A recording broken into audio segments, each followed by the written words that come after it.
I have a question for Rick Hansen. First of all, I would like to thank you for organizing this conference, giving us a chance to learn more about research in general, research for curing paralysis someday. That being said, we had a very good presentation by Lisa from Biaxon yesterday.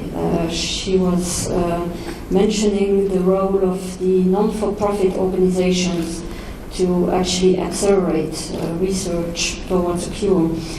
And I think that's totally agreeable. And that leads me to a question to the Rick Hansen Foundation and Rick Hansen Institute and to Rick Hansen himself as to what is the level of priority of cure within the overall program, especially in terms of funding.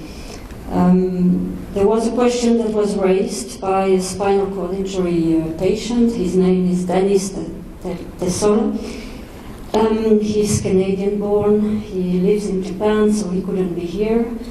And he asked, not just him, but patients from all over the world asked to the Rick Hansen Foundation and the Institute, how many % of your budget is actually spent on funding research for spinal cord injury research, so into regeneration? We didn't get any clear answer, and I would like to reiterate the question. I'm very happy to be here and to have a chance to get an answer. I would not like you to believe that we think quality of life is not important.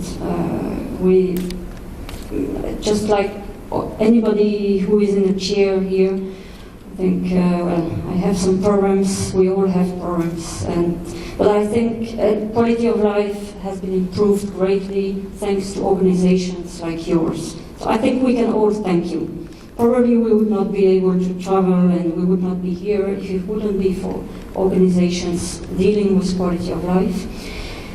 Nevertheless, I think it's time to go a level higher and to think of the next generation.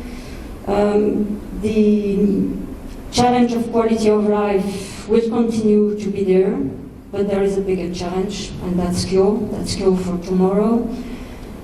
So I would like to ask again, how much do you plan to spend on actually helping, contributing to research to actually repair the spinal cord? Money is important. We all know it's not everything. It's also a matter of knowledge, it's a matter of collaboration. But we do ask questions because we do believe that an organization like Rick Hansen is very, very important. You do have a big name. You do inspire.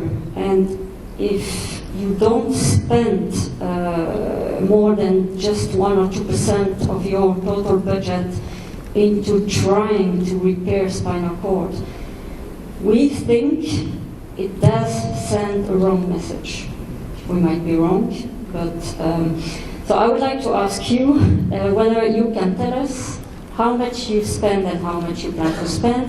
And I would like to ask you, Rick Hansen, to not give up on your dream, please, because you have the vision, you are a pioneer, you have the power, and you see beyond. That's very clear. That's without any question. So please help us. Please contribute to actually finding a cure for people tomorrow. Thank you. Thanks for that great question. You know what? It's always been the same goal for us. Number one is we want to make sure that the world that we live in is accessible and inclusive for 1 billion people, according to WHO, that live with disabilities today, so they can have a meaningful and productive life. We'll never waver from that goal. Number two is that we want to do what we can to find a cure for spinal cord injury, and as we're talking about, it's probably a cure's pathway to be able to do that. those priorities are there, and ultimately we'll continue to balance that as best we can across the continuum. But I can tell you the answer to how much money we'll spend next year and the year after towards CARE will be based on how much money we can raise. And if you can help us generate hundreds of millions of dollars in the future that are designated and applied to spinal cord injury research, we'd love to be able to spend it. So that's the challenge, and the way in which we spend dollars will ultimately be dictated by the quality of the solutions that come out of here and give us a chance to advocate that to the market, and that's going to be the real challenge. So I'd like to see the energy be focused in a positive way. Where are the solutions? Where's the products? And how can we move that forward to the market and ultimately get there faster? Okay, so we have time for actually one more question, and at the outset, I was actually wondering if we were going to have enough to fill the time, and now I'm finding that I'm having to look at truncating the discussion.